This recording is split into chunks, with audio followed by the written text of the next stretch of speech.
Ini doktrin orang Kristen. Tuhannya mati dulu di kayu salib demi menebus dosa-dosa manusia.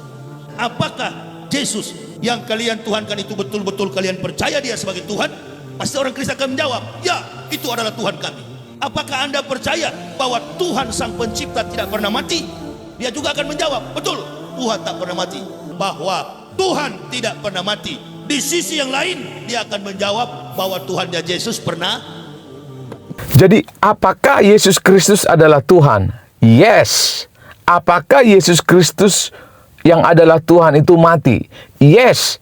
Tapi apakah Tuhan mati? Nah, ini adalah sebuah kesimpulan dari Yahya Walloni yang konyol sekali, menyesatkan dan menimbulkan kesalahpahaman. Jadi kalau ada orang Islam menganggap bahwa Kristen itu meyakini bahwa Tuhan itu mati, itu adalah sebuah kesalahpahaman yang besar sekali. Kristen tidak pernah meyakini bahwa Tuhan itu mati. Kenapa? Karena Alkitab dengan jelas, baik teologi PL dan PB itu jelas sekali yang mati itu adalah manusia.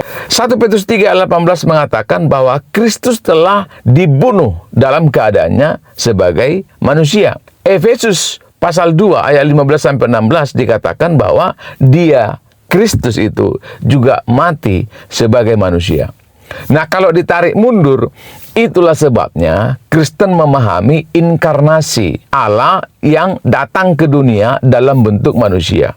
Yohanes 1 ayat 14, kai hologos sark egeneto. Dan firman yang adalah Allah itu telah mengambil rupa dalam bentuk flesh appearance, mengambil rupa dalam bentuk manusia. Dan itu sesuai juga dengan teologi Yohanes di berikutnya. Dan firman itu telah bereskenosen, berskenoo, bertabernakel atau diam di antara manusia. Nah, ini juga sesuai dengan teologi Paulus.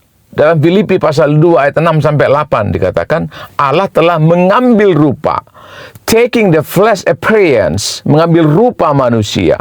Dalam bahasa Yunani itu labon, dari kata dasar lambano, menambahkan kemanusiaan dalam diri Allah. Supaya apa? Supaya kemanusiaan inilah nanti yang mati. Maka secara teologi perjanjian baru jelas sekali bahwa Kristen tidak pernah memahami Tuhan itu mati. Nah, kalau diilustrasikan, misalnya dalam Islam, ini adalah Al-Quran. Ini kan firman Allah. Bagaimana ini bisa disebut firman Allah? Padahal ini diterbitkan oleh pabrik-pabrik kertas dari Jakarta.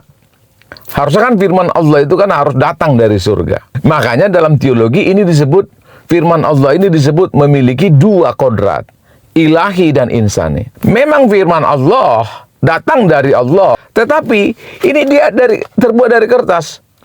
Nah, kalau kertasnya rusak, apakah firman Allah rusak?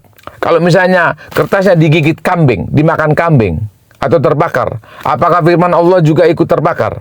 Firman Allah tapi kok dibuat di pabrik-pabrik penerbitan buku, penerbitan yang terbuat dari kertas dan seterusnya. Nah, ada yang disebut kodrat ilahi, ada yang disebut kodrat insani. Nah, dalam teologi Kristen juga demikian. Allah mengambil rupa dalam bentuk manusia, yang mati apanya? Manusianya. Jadi Tuhan, Allah, tidak pernah diyakini oleh orang Kristen itu pernah mati. So that's why ini penting sekali. Kesalahpahaman antara Islam dan Kristen seringkali ditimbulkan oleh pengajaran-pengajaran ustadz yang hanya bermodalkan mulut saja, tapi tidak melalui proses pendidikan yang baik, melalui studi yang baik, yang dapat dipertanggungjawabkan. Ini sangat disayangkan.